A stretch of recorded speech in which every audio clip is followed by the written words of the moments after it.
کہ کسی بھی مسلمان امت میں جب وہ زوال سے دوچار ہو جائے، وہ جو علامہ اقبال کا کہ الفاظ زوال علم و عرفاں، نہ ہو نومید نومیدی زوال علم و عرفاں ہے، جب علم اور عرفان، اللہ کی معرفت، اللہ پر یقین، آخرت کا یقین، جب اس میں اضمحلال ہوتا ہے تو ظاہر بات ہے کہ پھر ہر طرح کی اخلاقی اور اعتقادی اور نظری اور فکری اور عملی گمراہیاں جو ہیں انسان میں پیدا ہو جاتی ہیں۔ تو جب کسی مسلمان امت میں یہ زوال پیدا ہوتا ہے تو اس کے مظاہر کیا ہوتے ہیں، اس کے آثار کیا ہوتے ہیں، وہ کس قسم کے غلط عقیدوں کی قائل ہو جاتی ہے، کس قسم کے امانی جو ہیں وہ اس کے دلوں میں گھر کر لیتے ہیں، شریعت کے ساتھ پھر ان کا طرز عمل کیا ہوتا ہے، یہ ہے اصل میں وہ باتیں کہ جو آ رہی ہیں۔ اور جیسا کہ میں نے عرض کیا، اگرچہ حوالہ بنی اسرائیل کا ہے، ان کے تاریخ کے دوران جو بھی اعتقادی اور نظری اور فکری اور عملی اور اخلاقی خرابیاں پیدا ہوئی، لیکن یہ کہ ساتھ ہی پھر جنرلائز کر کے جن کو کہا جائے یونیورسل ٹروتھس، وہ حقائق کے جو ابدی ہیں، پھر ان کی اننسیشن اور ان کو بھی بڑے ہی واضح الفاظ کے اندر بیان کیا گیا ہے۔ اس میں جو 9ویں رکوع کے آخر میں مضمون آیا، وَقَالُوا لَن تَمَسَّنَا النَّارُ إِلَّا أَيَّامًا مَّعْدُودَةً، انہیں یہ زوم ہو گیا، انہیں یہ خیال ہو گیا، انہوں نے یہ من گھڑت عقیدہ ایجاد کر لیا کہ ہمیں تو آگ چھو ہی نہیں سکتی مگر گنتی کے چند دن، یعنی یہ کہ قیامت کے محاسبے میں ہمارے ساتھ پریفرنشل ٹریٹمنٹ ہوگا، چونکہ ہم موسیٰ کی امت ہیں، ہم اہل کتاب ہیں، ہم ابراہیم کی ذریت ہیں، کئی نسبتیں ہماری ایسی ہیں کہ جس کے بنا پر ہمارے ساتھ وہ معاملہ نہیں ہوگا جو بقیہ پوری نوع انسانی سے ہوگا۔ اللہ کے ہاں تولنے کے باٹ علیحدہ ہوں گے، ان کے لیے علیحدہ معیار ہوگا، ہمارے لیے علیحدہ معیار ہوگا۔ ان کے لیے خلود فی النار ہے، لیکن ہم نے بہت گناہ بھی کر لیے، تب بھی بہرحال یہ ہے کہ ہمارے ساتھ معاملہ وہ نہیں ہوگا، ہم آگ میں ہمیشہ تو رہ ہی نہیں سکتے، بلکہ جیسا کہ میں حوالوں سے بیان کر چکا ہوں کہ جو تالمود کے مختلف حوالے ہیں، ان کے حوالے سے تو ان کا عقیدہ یہ تھا کہ آگ ہمیں چھو ہی نہیں سکتی، بلکہ ایک عقیدہ یہ تھا کہ جہنم کے دروازے پر حضرت ابراہیم بیٹھے ہوں گے اور کسی بھی مختون اسرائیلی کو داخل ہونے ہی نہیں دیں گے۔ تو یہ ان کے ہاں قائد جو ہمارے ہاں بھی ہے، تو وہ تو وہیں پر گویا کہ حضرت ابراہیم علیہ السلام کی ذریت میں سے چونکہ ہے، اور ان کی سنت جو ہے ختنہ، اس پر چونکہ انہوں نے عمل کیا ہے، تو کوئی مختون اسرائیلی جہنم میں داخل کیا ہی نہیں جا سکے گا، اس لیے کہ دروازے پر حضرت ابراہیم بیٹھے ہوں گے ان کو بچانے کے لیے۔ زیادہ سے زیادہ عام خلق خدا کی آنکھوں میں دھول جھونکنے کے لیے اگر ہمیں کہیں،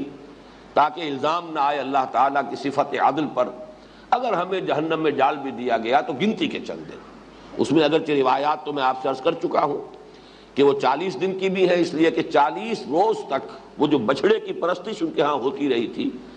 تو انہوں نے مانا کہ ہاں یہ ہمارا اتنا بڑا جرم تھا کہ اس کے نتیجے میں کسی اسرائیلی کے لیے اتنی مدت تک جہنم کے اندر رہنا جو ہے وہ گویا کہ اس کا امکان پیدا ہو گیا۔ لیکن یہ کہ اکثر جو ان کا خیال ہے وہ چند دن، اور یہاں پر بھی چونکہ میں آپ کے سامنے عرض کر چکا ہوں کہ سورہ آل عمران میں اس آیت مبارکہ کا جو مثنیٰ آیا ہے اس میں معدودہ کی بجائے لفظ آیا ہے معدودات، اور یہ اصول جو ہے بارہا ہمارے سامنے آ چکا ہے، القرآن یفسر بعضہ بعضا۔ یہ جو سورہ آل عمران کی آیت نمبر 24 ہے، اس میں فرمایا گیا کہ یہ ان لوگوں کا یہ طرز عمل، الم تر الی الذین اوتوا نصیبا من الکتاب یدعون الی کتاب اللہ لیحکم بینہم ثم یتولی فریق منہم وہم معرضون، کیا تم دیکھتے نہیں اہل کتاب کے گروہ کو کہ انہیں بلایا جاتا ہے اللہ کی کتاب کی جانب کہ وہ ان کے مابین فیصلہ کریں، لیکن یہ کہ وہ اعراض کرتے ہیں، منہ موڑ لیتے ہیں، حالانکہ کتاب پر ایمان کے مدعی ہیں، لیکن کتاب پر ایمان کے دعوے کے باوجود اس سے اعراض اور اس کے مطابق فیصلے پر راضی نہ ہونا، یہ کیوں ہو گیا؟ بہت بڑا سوال ہے۔ اس کی توجیہ اگلی آیت میں فرمائی گئی، آیت نمبر 24 میں، ذالک بانہم قالوا لن تمسنا النار الا ایاما معدودات، یہ معجزہ یا یہ عجوبہ اس لیے ہو گیا کہ مانتے بھی ہیں اور سب کچھ کتاب کے اوپر ایمان کا دعویٰ بھی کرتے ہیں، لیکن کتاب کو حکم ماننے کے لیے تیار نہیں، کتاب کے فیصلے کو قبول کرنے کے لیے تیار نہیں۔ یہ دو عملی یا یہ تضاد یا یہ تناقض یا یہ منافقت ان کی کیوں پیدا ہوئی؟ اس لیے کہ انہوں نے خیال جو ہے اپنے دل میں پکا لیا ہے، ذالک بانہم قالوا لن تمسنا النار الا ایاما معدودات، وغرہم فی دینہم ما کانوا یفترون. یہ جو افطراء انہوں نے کیا ہے، من گھڑت خیالات کو جو عقائد کی شکل دے لی ہے، اس کی وجہ سے انہیں ان چیزوں نے ان کے دین میں دھوکہ دیا ہے. یہاں لفظ معدودات آیا ہے سورہ بقرہ کی اس آیت میں. معدودات جمع قلت ہے اور اس کا اطلاق ہوتا ہے 3 سے لے کے 9 تک پر.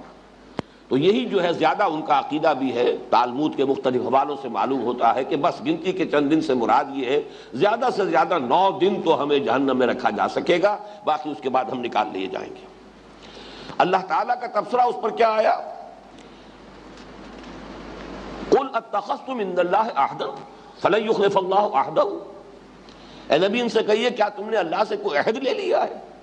کہ اب تمہیں یقین ہے کہ اللہ اپنے عہد کی خلاف ورزی نہیں کرے گا؟ ام تقولون علی اللہ ما لا تعلمون، یا یہ کہ تم اللہ کی طرف منسوب کر رہے ہو وہ چیزیں کہ جس کے لیے تمہارے پاس کوئی بنیاد نہیں، کوئی دلیل نہیں. قول کے بعد جب اعلیٰ کا صلہ آ جائے تو اس کے معنی ہوتے ہیں کہ کوئی بات کسی کی طرف غلط طور پر منسوب کر دینا. ایک بات آپ نے نہیں کہی ہے لیکن آپ کی جانب منسوب کر کے کہی جا رہی ہے کہ انہوں نے یہ بات کہی ہے، تو یہ گویا کہ قول اعلیٰ ہوگا، کسی پر افتراء بازی کرنا. ام تقولون علی اللہ ما لا تعلمون. اس کے بعد وہ آیت آئی بلا من کسب سیئۃ واحاطت بہ خطیئتہ فاولئک اصحاب النار هم فیہا خالدون. کیوں نہیں؟ جس کسی نے بھی کمائی جان بوجھ کر ارتکاب کیا ایک ہی بڑے گناہ کا، یہاں چونکہ سیئۃن ہے، تنکیر ہے، نکرہ ہے. نکرہ کے 2 مفہوم لیے جاتے ہیں. ایک تو یہ کہ ایک گناہ، کتابن ایک کتاب، کوئی کتاب، اور الکتاب وہ پھر معین کتاب ہو جائے گی، یا یہ کہ اس میں حشر کا مفہوم بھی ہو سکتا ہے، وہ جو ہے جمع کا بھی مفہوم دے سکتا ہے، الف لام اگر داخل ہو جائے. لیکن یہ کہ یہاں پر جب آئے گا نکرہ میں تو ایک، اور اس میں تفخیم کا پہلو بھی ہوتا ہے کہ بڑا گناہ، صغیرہ نہیں، کبیرہ گناہ. جس کسی شخص نے جان بوجھ کر متعمدن اگر ایک بھی کبیرہ گناہ کا ارتکاب کیا، وَأَحَاطَتْ بِهِ خَطِيئَتُهُ، اور اس کی خطا نے، اس کے گناہ نے اس کا احاطہ کر لیا. یہ ہے اصل میں لفظ جس پر غور کرنے کی ضرورت ہے. اور اسی پر پھر مفسرین نے، چاہے وہ متقدمین میں سے ہیں یا متاخرین میں سے ہیں، اس پر پوری توجہ کی ہے کہ یہ جو احاطہ ہے، اس سے مراد یہ ہے کہ گناہ جو ہے وہ اس انسان کو اس طور سے اپنے گھیرے میں لے لے کہ پھر دل میں ایمان کی کوئی رمق باقی نہ رہے. اس لیے کہ ایمان جو ہے وہ خود ایک بہت بڑی نیکی ہے، بہت بڑا نیک عمل ہے. اگر ایمان قلب میں موجود رہتا ہے تو پھر احاطہ کا جو ہے تقاضا پورا نہیں ہوتا. اس سے یہ بات نکلی کہ اگر قلب میں ایمان موجود ہے تو پھر اس صورت میں اس آیت مبارکہ کا اطلاق نہیں ہوگا. بلا من کسب سیئۃ واحاطت بہ خطیئتہ فاولئک اصحاب النار. ہاں جس پر کہ وہ گناہ اس درجے مستولی ہو جائے، اس کی خطا، اس کی گناہ گاری اتنا اس کا گھیراؤ کر لے کہ پھر اس کے دل میں ایمان کی رمق بھی نہ رہے، تو اس کے لیے فرمایا ہے فاولئک اصحاب النار هم فیہا خالدون. وہ آگ والے ہیں اور اس میں ہمیشہ ہمیشہ رہیں گے. اس کی طرف میں چاہتا ہوں کہ ذرا آپ تفصیل سے بات کو سمجھ لیں. چنانچہ اس کے بارے میں ہمارے متقدمین کا قول بھی یہی ہے. حضرت ابن عباس کا قول جو ہے، حضرت مجاہد جو تابعین میں سے انہوں نے نقل فرمایا ہے، السیئۃ الکفر والشرک. قال ابن عباس، حضرت عبداللہ ابن عباس رضی اللہ تعالی عنہما کا قول کیا ہے کہ یہاں سیئہ سے مراد کفر اور شرک ہے. اسی طریقے سے معالم التنزیل میں واحدی سے یہ الفاظ نقل کیے گئے ہیں، المؤمنون لا يدخلون فی حکم هذه الآیہ. مومن اس آیت کے حکم میں داخل نہیں ہو سکتا جو صاحب ایمان ہو. پھر اس پر خاص طور پر جو مختلف ہمارے مفسرین نے اس پہ جو حواشی درج کیے ہیں، ان میں سے مثلاً میں مولانا عبدالماجد دریابادی کا حاشیہ آپ کو سنا رہا ہوں کہ بعض اہل باطل یعنی معتزلہ اور خوارج وغیرہ نے اس آیت سے مومن عاصی کی عدم مغفوریت پر استدلال کرنا چاہا ہے جو باطل ہے. یہ ہے اصل میں ایک بہت بڑا مسئلہ جس پر تفصیلی گفتگو تو میں اپنے ان خطبات میں کر چکا ہوں جو حقیقت ایمان کے موضوع پر میں نے دیے تھے غالباً 2 یا 3 سال قبل. لیکن چونکہ اب یہ آیت مبارکہ اس زیر درس آئی ہے تو اس کے بارے میں کچھ باتیں میں چاہتا ہوں کہ یہاں بھی دوبارہ دہرا دوں. اصل میں علماء کرام کو چونکہ یہ احتیاط ملحوظ رہتی ہے کہ کہیں مومن کے بارے میں یہ مغالطہ نہ ہو جائے. عقیدہ یہ ہے اور میں بھی اس کا قائل ہوں کہ اگر کسی شخص کے دل میں ایمان کی کوئی رمق ہے، کسی درجے میں بھی ایمان ہے، تو پھر وہ اپنے گناہوں کے بقدر سزا پا کر جہنم سے نکال لیا جائے گا اور جنت میں داخل کیا جائے گا، اس لیے کہ ایمان بہت بڑی شے ہے، اس میں کوئی شک نہیں۔ لیکن یہاں اصل جو مغالطہ ہوتا ہے وہ کس بنیاد پر ہے؟ ایک ایمان حقیقی ہے اور ایک ایمان ہے قانونی اور ظاہری۔ ایک شخص کافر ہے، کھلم کھلا انکار کر رہا ہے، وہ تو کھلم کھلا کافر ہے، لیکن یہ کہ ایک شخص دعویٰ ایمان کا کر رہا ہے، قانوناً مسلمان ہے، اور اس اعتبار سے قانونی ایمان کا اطلاق بھی اس پر ہو جاتا ہے، لیکن دل میں ایمان غائب ہو چکا، دل سے ایمان رخصت ہو چکا، دل سے ایمان زائل ہو چکا۔ اس کیفیت کو اگر اس امکان کو سامنے نہیں رکھا جائے گا تو ان آیات کے اندر جو تنبیہ کا پہلو ہے، انذار کا پہلو ہے، جس سے کہ انسان اپنی اصلاح پر متوجہ ہو سکتا ہے، جس سے اسے جھرجھری آئے، جس سے اس پر کوئی تشویش اور فکر جو ہے اسے لاحق ہو جائے، وہ سارے اثرات زائل ہو جاتے ہیں۔ اس لیے کہ یہ بات اصل میں سمجھ لینی چاہیے کہ ہو سکتا ہے ایک شخص جو ہے وہ صاحب ایمان ہے، لیکن کسی گناہ پر اصرار کرتا ہے، گناہ پر گناہ کیے چلا جاتا ہے، مسلسل پہم کرتا ہے۔ ایک حال ایسا ہو سکتا ہے کہ ایمان اس کے دل سے بالکل زائل ہوتا ہے۔ اس کیفیت کو اگر نہیں تسلیم کریں گے کہ قانوناً تو پھر بھی وہ مسلمان رہے گا، قانوناً وہ مومن شمار کیا جائے گا، لیکن حقیقت کے اعتبار سے کافر ہو چکا۔ اور یہ بات سمجھ میں آتی ہے جب قرآن مجید میں نفاق کے بارے میں جو کچھ فرمایا گیا ہے، سورہ منافقون کی آیت نمبر 3، ذالک بانہم آمنوا ثم کفروا فطبع علی قلوبہم فہم لا یفقہون۔ یہ اس لیے کہ وہ ایمان تو لائے تھے، جیسا کہ میں نے حقیقت نفاق کے اپنے خطبات میں کئی مرتبہ واضح کیا کہ ایک تو نفاق ہوتا تھا شعوری، ایک شخص جان بوجھ کر محض دھوکہ دینے کے لیے ایمان لاتا ہے، جیسے کہ سورہ آل عمران کے اندر اس کا تذکرہ کیا گیا کہ یہود کی ایک سازش تھی، انہوں نے سازش کی کہ صبح کے وقت ایمان لے آؤ، آمنوا بالذی انزل علی الذین آمنوا وجہ النہار واکفروا آخرہ۔ اب صبح کے وقت ایمان لاؤ، ایمان کا اعلان کرو، حضور کی صحبت میں جا کے بیٹھو، دن بھر وہاں رہو، شام کو کہو جی ہم نے تو دیکھ لیا، بہت قریب آ کر کچھ نہیں ہے، دور کے ڈھول سہانے تھے، کوئی حقیقت نہیں ہے، ہم تو واپس اپنے دین میں جا رہے ہیں، کفر کرو اور واپس آ جاؤ، تاکہ یہ اسلام کی اور ایمان کی جو ساکھ بن گئی ہے، جو گڈ ول بن گئی ہے کہ جو ایک مرتبہ چکھ لیتا ہے اس کی لذت اور اس کا ذائقہ، پھر وہ اس کو چھوڑنے کے لیے تیار نہیں ہوتا، یہ جو ساکھ ہے ایمان کی، یہ ختم ہو جائے۔ اب یہ سازش ہے، جس شخص نے اس ارادے کے تحت کلمہ طیبہ پڑھا ہے، ظاہر بات ہے کہ وہ تو ایک منٹ کے لیے بھی ایمان اسے نصیب نہیں ہوا۔ یا جیسے میں نے مثالیں دی ہیں بارہا کہ ہمارے علم میں آتا رہا، اخبار میں خبریں چھپتی رہیں کہ کوئی ہندو جو ہے وہ مسلمان بن کر پاکستان میں آیا اور کسی سرحدی گاؤں میں کسی مسجد میں سال ہر سال تک امامت کرتا رہا۔ اب ظاہر بات ہے اسے معلوم ہے کہ میں نے اسلام قبول نہیں کیا ہے، چاہے اس نے بھی ختنہ بھی کرائی ہوگی، اس نے داڑھی بھی بڑھائی ہوگی، اس نے نماز بھی سیکھی ہوگی، کچھ بنیادی مسائل بھی سیکھے ہوں گے کہ کوئی پوچھ لے اگر مسئلہ تو جواب بھی دے سکوں، مجھے جا کر وہاں جاسوسی کرنی ہے، لیکن اسے معلوم ہے کہ میں تو ایمان نہیں لایا، میں تو جو تھا وہی ہوں، یہ صرف دھوکہ دینے کے لیے، جاسوسی کے لیے میں نے لبادہ اوڑھا۔ یہ شعوری نفاق ہوا، چاہے وہ چند گھنٹوں کا تھا ان یہودی سازشیوں کا، اور چاہے یہ کئی سال کا تھا اس ہندو جاسوس کا، لیکن یہ شعوری نفاق ہے، اس نے اسلام کا لبادہ صرف دھوکہ دینے کے لیے اوڑھا ہے۔ لیکن ایک نفاق وہ تھا، قرآن مجید بار بار اسی لیے کہتا ہے وَهُمْ لَا يَشْعُرُونَ وَهُمْ لَا يَشْعُرُونَ، یہ جو غیر شعوری نفاق ہے کہ ایک شخص ایمان لایا لیکن اب ایمان کے تقاضے پورا کرنے سے طبیعت گھبرائی اور پسپائی شروع ہو گئی اندر ہی اندر، یہ پسپائی اندر ہی اندر ہو رہی ہے،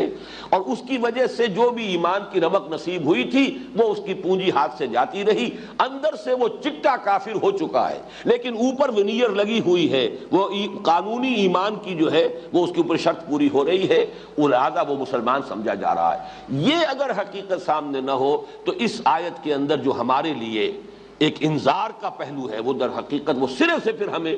ہمارے اندر کوئی اس کی وجہ سے تشویش پیدا ہوگی ہی نہیں کہ اعمال کی وجہ سے بھی ایسا ہو سکتا ہے کہ انسان جو ہے، اور اعمال بھی بہت سے اعمال نہیں، ایک کبیرہ گناہ بھی اگر اس کے اوپر مداومت ہے، اس پر تسلسل ہے، اسی پر ڈیرا لگا لیا گیا ہے، اسی پر انسان جو ہے اوڑھنا بچھونا بنا کر بیٹھ گیا ہے، تو ایک گناہ بھی انسان کے ایمان کو ختم کر کے اسے کفر کے حکم میں داخل کر سکتا ہے، چاہے قانونی اعتبار سے وہ مسلمان تسلیم کیا جا رہا ہو، جیسے کہ عبداللہ ابن ابی بھی آخری وقت تک قانونی طور پر مسلمان سمجھا گیا۔ اچھا یہ جو منافقین کا تھا ایمان سے کفر کی طرف جانا، سورہ نساء کی بعض آیات سے جو بڑی خوبصورت اس کی تفصیل سامنے آتی ہے، وہ ایک دم نہیں ہو جاتا، بلکہ ایک شخص جب ایمان کی طرف بڑھتا ہے، پھر ایمان کے تقاضوں کو دیکھ کر گھبراتا ہے، پیچھے ہٹتا ہے، پھر وہ کسی وقت پھر طبیعت کے اندر آتا ہے، حضور کی صحبت میں بیٹھا ہے، کچھ قرآن پڑھا ہے، پھر طبیعت میں ایمان کی طرف جو ہے وہ میلان پیدا ہوا، پھر کچھ آگے چلا، پھر جب کوئی تقاضا مشکل آ گیا پھر پسپائی ہوئی۔ تو یہ جیسے ڈوبنے والا آدمی، ایک مرتبہ میں نے مثال دی تھی کہ کوئی شخص جب ڈوب رہا ہوتا تو ایک دم تہ میں نہیں بیٹھ جاتا، ڈبکیاں لگاتا ہے، نیچے گیا پھر اوپر آیا، پھر نیچے گیا پھر اوپر آیا، اور بین ہی وہی نقشہ جو ہے کھینچا گیا ہے سورہ نساء کی اس آیت میں، ان الذین آمنوا ثم کفروا ثم آمنوا ثم کفروا ثم ازدادوا کفرا لم یکن اللہ لیغفر لهم ولا لیہدیہم سبیلا بشر المنافقین بان لهم عذابا الیما۔ وہ لوگ جو ایمان لائے پھر انہوں نے کفر کیا، پھر ایمان لائے پھر کفر کیا، پھر کفر میں بڑھتے چلے گئے، جیسے کہ وہ ڈبکیاں لینے والا شخص ایک دفعہ نیچے گیا پھر اوپر آیا، پھر نیچے گیا پھر اوپر آیا، پھر جو گیا سو گیا، پھر وہ جا کر جو ہے تہ میں بیٹھ گیا۔ بعین ہی یہی معنوی سطح پر ہوتا ایمان، پھر ایمان کے بعد کفر، کعبہ مجھے روکے ہے تو کھینچے ہے مجھے کفر، ایمان مجھے روکے ہے تو کھینچے ہے مجھے کفر، کعبہ میرے پیچھے ہے کلیسا میرے آگے، اسی تذبذب میں مذبذبین بین ذالک لا الہ الا ولا الہ الا، یہ کیفیت رہتی ہے کچھ عرصے، اس کے بعد آدمی جو ہے اس کفر کے اوپر، لیکن کفر معنوی، کفر حقیقی، کفر باطنی، کفر قانونی نہیں، قانونی طور پر پھر بھی مسلمان ہے۔ اس حقیقت کو سمجھ لیجئے تو پھر یہ آیات، لیکن چونکہ علماء کرام کو وہ جو اہل سنت کا اجماعی عقیدہ ہے اس کی حفاظت کرنی ہے، معتزلہ کے مقابلے میں اور خوارج کے مقابلے میں، چونکہ خوارج نے بہت بڑی گمراہی کا ارتکاب کیا کہ کبیرہ گناہ جس نے کیا وہ کافر ہو گیا، مرتد ہو گیا، جب مرتد ہو گیا واجب القتل ہے، اس کی جان اور خون بھی مباح، اس کا مال بھی مباح، اس کی عورت بھی جو ہے گویا کنیز کی حیثیت سے اب آپ اپنے گھر میں ڈال لیجئے، سب کچھ ہو گیا، وہ کافر ہو گیا اس لیے کہ اس نے کبیرہ گناہ کا ارتکاب کیا۔ یہ بہت بڑی گمراہی تھی اور تاریخ اسلام میں سب سے بڑی عظیم گمراہی یہی ہوئی۔ تو اس سے گھبراتے ہیں علماء اسلام کہ کہیں کسی کے ذہن میں اس قسم کی انتہا پسندی اور مغالطہ پیدا نہ ہو جائے۔ اسی طریقے سے معتزلہ نے ایک من گھڑت شکل بنا لی ہے، منزلۃ بین المنزلتین، کہ ایک شخص نہ مسلمان ہے نہ کافر ہے تو کیا ہے بھائی؟ یہ بھی میں اس کی حقیقت پوری بیان کر چکا ہوں، میرے ان خطبات کے کیسٹس موجود ہیں، ان کو لے کر سنیے۔ حقیقت میں یہ گمراہیاں جو ہے ان سے بچانے کے لیے اس قسم کی آیات کی جب تعویل کی جاتی ہے تو اس میں در حقیقت بات وہ اس نتیجہ یہ نکلتا ہے کہ پھر تاثیر ختم ہو جاتی ہے ان آیات کے اندر، پھر لوگوں کو لرزہ طاری کرنے والی جو ایک کیفیت ہے وہ ان کے اندر باقی نہیں رہتی۔ میں مثال آپ کے سامنے رکھ رہا ہوں اسی آیت مبارکہ پر، اب میں یہ باقی اور لوگوں کے حوالے نہیں دے رہا۔ آپ کو معلوم ہے کہ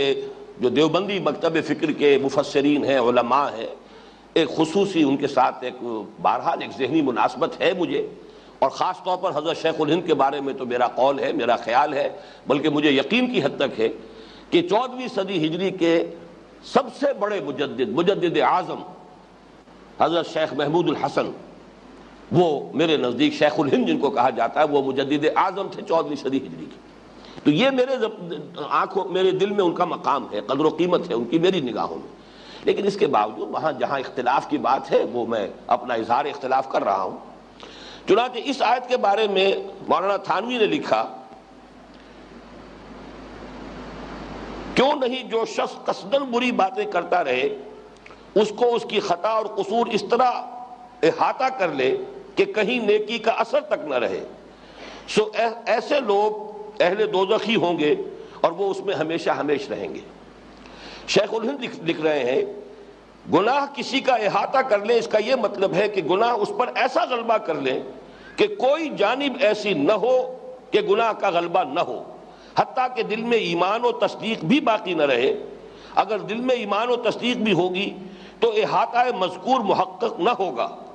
تو اب کافر ہی پر اس کا اطلاق اور کافر ہی پر یہ صورت صادق آ سکتی ہے۔ یہ حاشیہ جو پڑھے گا یہاں کافر کو اس معروف معنی میں لے گا، ہندو کافر ہے، سکھ کافر ہے، عیسائی کافر ہے، یہودی کافر ہے، ہم تو کافر نہیں ہیں، لہذا ہم پر اس آیت کا اطلاق ہو ہی نہیں سکتا۔ یہ وہ چیز ہے کہ جس کی بنا پر اس آیت کو آپ پڑھیں گے اور کوئی آپ کے دل پر بھی لرزہ طاری نہیں ہوگا، کوئی آپ کو تشویش لاحق نہیں ہوگی، اس لیے کہ یہاں پر اس قانونی اور حقیقی کفر کی جب تک کہ وضاحت نہ کی جائے تو وہ بات جو ہے پھر بہت ہی ایک جھوٹی تسلی دینے والی انسان کے لیے ہو جائے گی۔ حالانکہ مانتے ہیں علماء کرام اس حقیقت کو تسلیم کرتے ہیں۔ المعاصی برید الکفر، گناہ جو ہے وہ کفر ہی کے پیغام ہے۔ آپ نے گناہ کیا ہے تو گویا کہ کفر کا اثر آپ کے دل پر ہو گیا ہے، پھر گناہ کیا ہے پھر اور اثر ہو گیا، پھر گناہ کیا پھر اور اثر ہو گیا ہے۔ متعدد ایسی روایات موجود ہیں جن میں سے ایک روایت کا تو متن بھی میں لے کر آیا ہوں۔ یہ حضرت ابو ہریرہ رضی اللہ تعالیٰ عنہ سے یہ روایت مروی ہے، احمد ابن حنبل نے بھی روایت کیا، امام ترمذی نے بھی روایت کیا، امام ابن ماجہ نے بھی روایت کیا۔ الفاظ یہ ہے کہ حضور نے فرمایا ان المؤمن اذا اذنب، اور ایک روایت میں اذنبا کے بعد ذنبن کا لفظ بھی ہے۔ یقیناً ایک مومن شخص جب گناہ کرتا ہے کوئی ایک گناہ، کانت نقطۃ سوداء فی قلبہ، تو وہ گناہ اس کے دل میں ایک سیاہ داغ بن جاتا ہے۔ فإن تاب واستغفر، پھر اگر اس نے توبہ کی اور استغفار کر لیا، ثقل قلبہ، تو دل جو ہے اس کا صاف ہو جاتا ہے، اس پر ثقل ہو جاتی ہے، پھر وہ سیاہ جو داغ ہے اس کا اثر زائل ہو جاتا ہے۔ وإن زادت، لیکن اگر گناہ ہی کرتا رہے، اضافہ کرتا رہے، تو یہ جو سیاہی ہے یہ بڑھتی رہتی ہے، حتی تعلو قلبہ، یہاں تک کہ حتی تعلو قلبہ، اس کے پورے دل کے اوپر طاری ہو جاتی ہے۔ فذالک الران الذی ذکر اللہ تعالی کلا بل ران علی قلوبہم ما کانوا یکسبون، یہ ہے وہ رین، یہ زنگ جو دلوں پر آ جاتا ہے، جس کا کہ ذکر اللہ تعالی نے سورہ مطففین کی اس آیت میں کیا ہے۔ ایک اور روایت میں الفاظ یہاں تک آئے ہیں کہ جب وہ گناہ کرتا رہتا ہے تو پورا دل سیاہ ہو جاتا ہے، اور پھر وہ اس طرح بند ہو جاتا ہے اور اس کے اوپر مہر کر دی جاتی ہے۔ طبع اللہ علی قلوبہم، بین ہی وہ الفاظ ہیں جو سورہ منافقون کی آیت نمبر 3 میں آئے ہیں، ذالک بانہم آمنوا ثم کفروا فطبع علی قلوبہم فہم لا یفقہون، اور الفاظ یہ ہیں دوسری روایت کے، پھر اس میں کوئی خیر داخل ہو ہی نہیں سکتا، دل کے اوپر مہر لگ گئی، اب اس مہر کی وجہ سے اس دل کے اندر کوئی خیر داخل ہو ہی نہیں سکتا۔ یہ کیفیت جو ہے یہ کفر معنوی ہے، بغیر کفر قانونی کے۔ اوپر سے ایک شخص مسلمان ہے، اگر ہم اس امکان کو سامنے رکھیں گے تو پھر یہ کہ ان آیات کے اندر ہمارے لیے تنبیہ کا پہلو ہے۔ یہ ساری آیات جیسا کہ میں نے عرض کیا ہے بنی اسرائیل ہی کی تاریخ بیان کرنے کے لیے نہیں ہے، یہ ہماری تعلیم کے لیے، ہماری تعدیب کے لیے، ہماری تنبیہ کے لیے، ہمیں پیشگی طور پر متنبہ کرنا مقصود ہے کہ مسلمانوں یہ کیفیت بھی ہو جاتی ہے، ہوئی ہے، تم اپنے آپ کو اس سے بچانے کی کوشش کرنا۔ میں ایک اور مثال دیتا ہوں آپ کی، اسی میرے نزدیک علماء کرام کی یہ جو احتیاط ہے اس کی وجہ تو سمجھ میں آتی ہے، لیکن اس احتیاط میں اتنا غلو ہو گیا ہے، اتنے آگے بڑھ گئے ہیں کہ ان آیات مبارکہ کی تاثیر ختم ہو گئی ہے کہ مسلمان پڑھتا ہوا نکل جائے گا اور اس کو کوئی تشویش لاحق نہیں ہوگی۔ اب اس کی مثال میں آپ کو دے رہا ہوں۔ خلود فی النار کے ضمن میں مسلمان کے لیے سورہ نساء کی ایک آیت میں بھی کہ اگر کوئی مسلمان کسی دوسرے مسلمان کو قتل کر دے تو اس کی دو شکلیں ہیں، ایک قتل خطا ہے، ارادہ نہیں تھا قتل کرنے کا، لیکن یہ کہ اس کے ہاتھوں کوئی شخص قتل ہو گیا، اس کے سلسلے میں کیا ہوگا، تفصیلی احکام دیے گئے ہیں۔ اگر وہ آزاد مسلمان ہے اور مسلمانوں کے اپنے معاشرے کا فرد ہے تو یہ کرنا پڑے گا، اگر وہ کسی ایسے قبیلے کا ہے جس سے کہ تمہاری دشمنی ہے، کافر قبیلے سے تعلق رکھتا ہے تو یہ شکل ہوگی، مختلف صورتوں میں اس کے تفصیلی احکام دیے گئے، لیکن وہ ہے قتل خطا کے۔ قتل عمد پہ جو آیت آئی ہے وہ یہ ہے، وَمَن يَقْتُلْ مُؤْمِنًا مُتَعَمِّدًا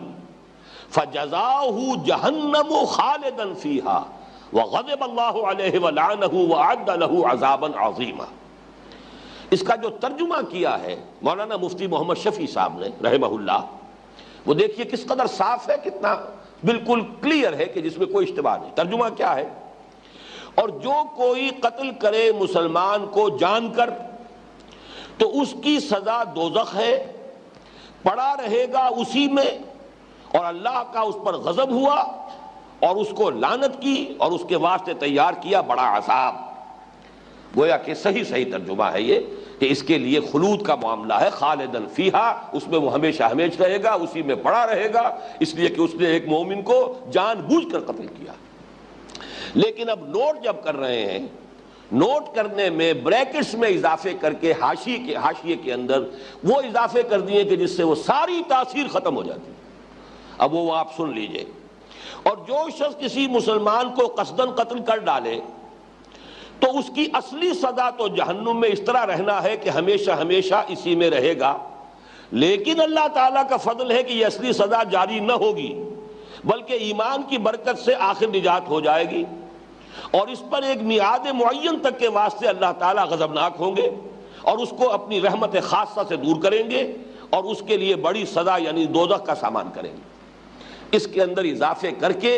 وہ جو معتزلہ اور خوارج کے نقطۂ نظر سے بچنے کی کوشش میں